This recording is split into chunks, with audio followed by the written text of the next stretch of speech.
Keçən Yusif surəsinin 97-98-ci ayəsində Yusif əleyhissalam qardaşları dedilər: "Ey atamız, bizim üçün Allahdan bağışlama istə." Burada onlar birbaşa Allahdan üz çevirmədilər. Peyğəmbəri vasitə etdilər. Yəni ata, biz günahkarıq. Biz üçün Allahdan bağışlanma istə. Orada Yaqub əleyhissalamın dili ilə deyir ki, qoy cümə axşamı olsun. Təfsirçilər buyurur, mən cümə axşamı sizə Allahdan bağışlamağı diləyirəm. Yəni qiyamət günü çox insanlar hədislərdə var, peşman olar, cümə axşamını, cümə günü səhərə qədər məsəl üçün yatdı, kaş onu ibadət eləyəydi.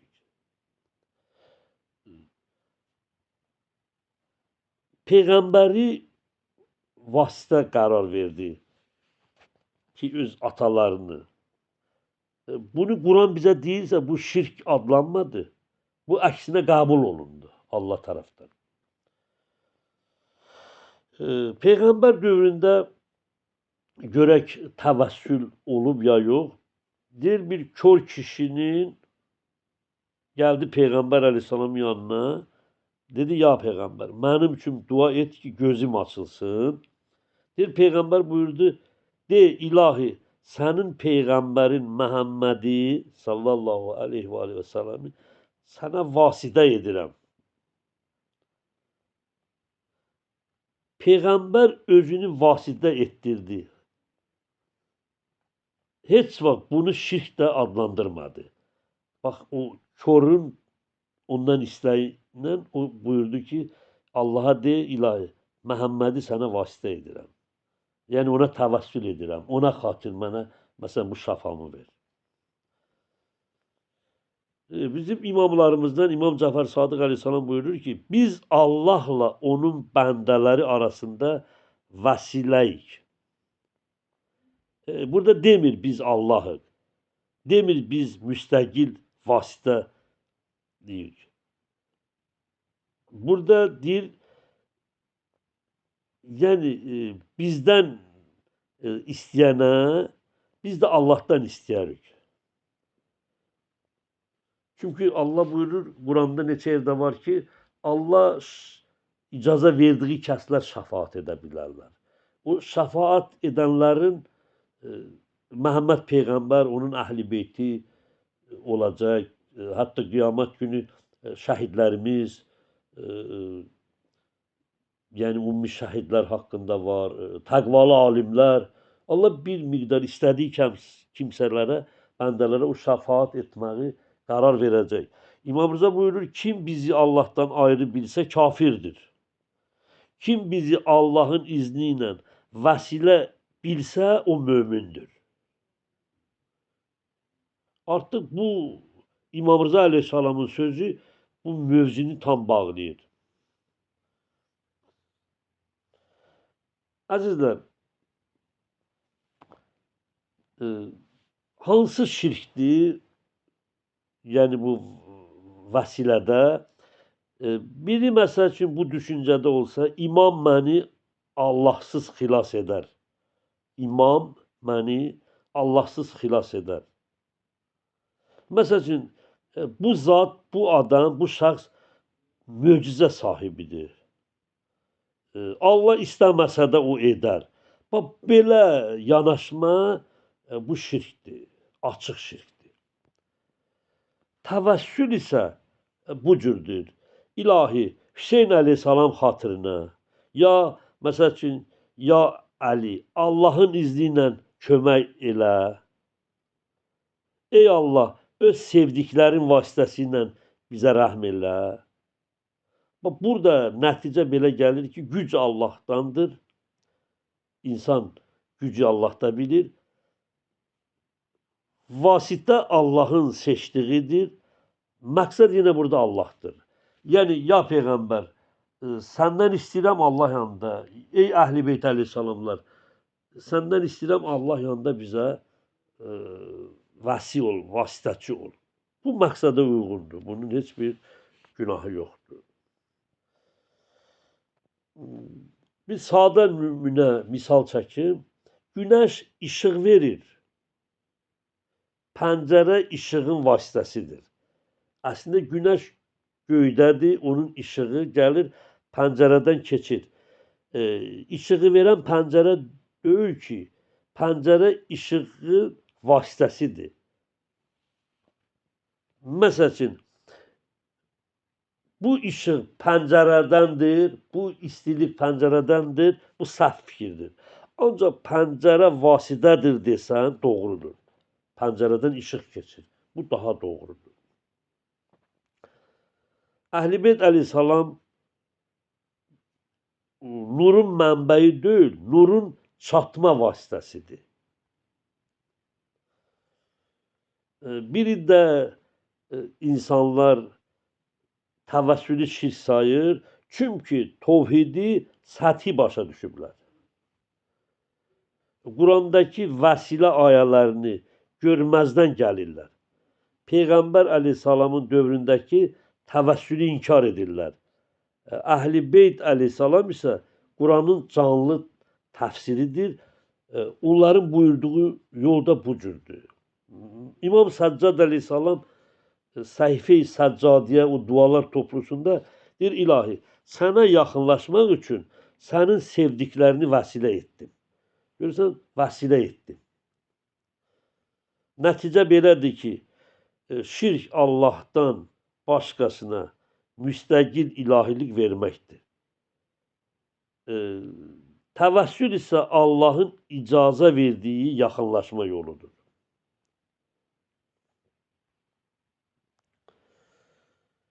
İndi tövbə etmədən şirk həyatını davam edən insanlar, mən özümə borc bilirəm, bu bildiyim bu hissələr ki var, çatdıram. Çünki cəmiyyətdə cürbəcür təbəqələr, ateistlər, deistlər və s. günü-gündən artır. Elm əhlinin də çində ağır yükü var, gərək çatdırsın. Allah, bayaq arz elədim, Nisa 48-də özünə şərik qoşmağını əsla bağışlamaz deyir. Bu ayə qətidir. Yəni, tövbə etmədən ölən müşrik üçün rəhmət yoxdur. Əli əleyhissalam buyurur, şirk tövbə olunmadıqca silinməyən günahdır. Yəni, tövbə yolu var. Zümər surəsində Allah buyurur ki, 65-də tövbəsiz bütün əməllər orada nədir? Puçdur, bayaq elədim. İnsan ola bilər 50 il namaz qılsın, oruc, zəkat, həc, hamısı onlar sıfırlanır. Hamısı onlar şirk olub ölsə, tövbəsiz, heç bir savab yoxdur. İmam Əli əleyhissalam buyurur ki, şirk salih əməli yandıran bir oddur.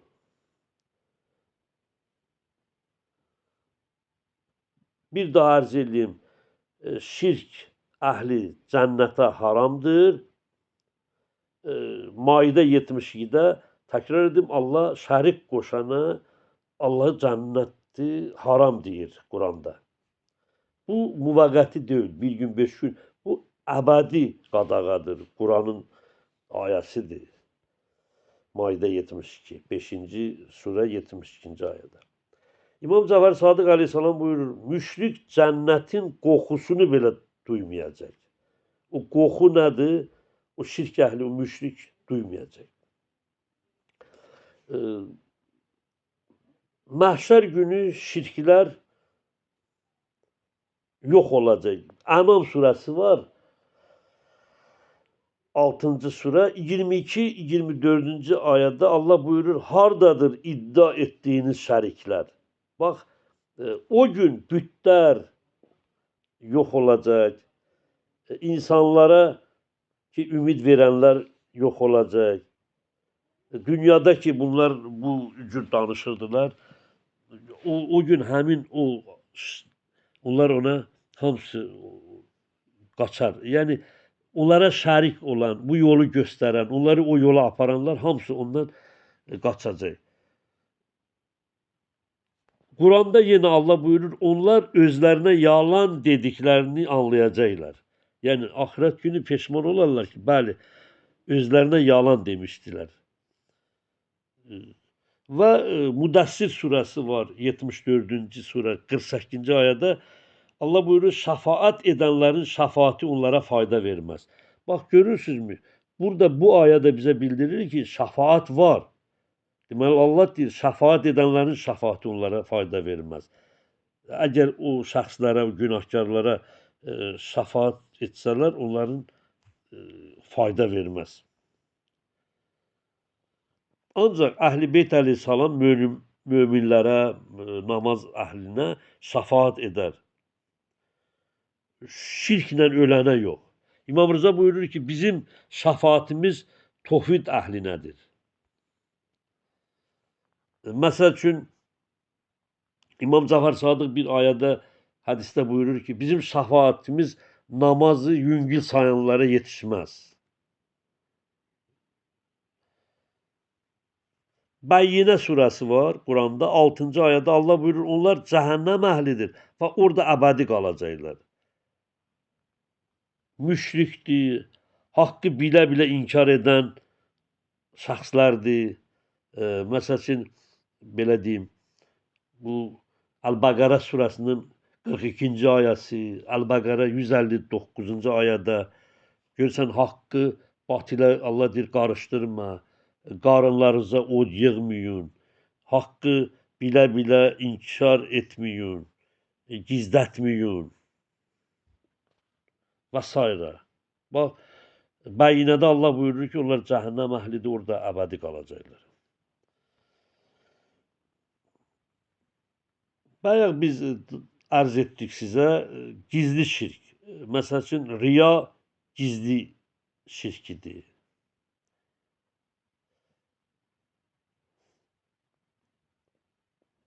Məsələn, qəlbi Allahdan çox başqa səbəblərə bağlanan. Məsəl üçün, ibadət edir, orada riyakarlıq edir. İmam Sadiq əleyhissalam buyurur, gizli şirk açıq şirkdən yüngüldür, lakin təhlükəlidir. Tövbə etsə Allah onu bağışlayar. Tövbəsiz qalarsa əməl dəyərsizləşər, İmam əleyhissalam deyir. Yəni bu riyakar haqqındadır, ibadəti var, ancaq riya edir. Allah sevgisindən çox başqa səbəblərə qəlbini bağlayır. Buyurur, çox təhlükəlidir.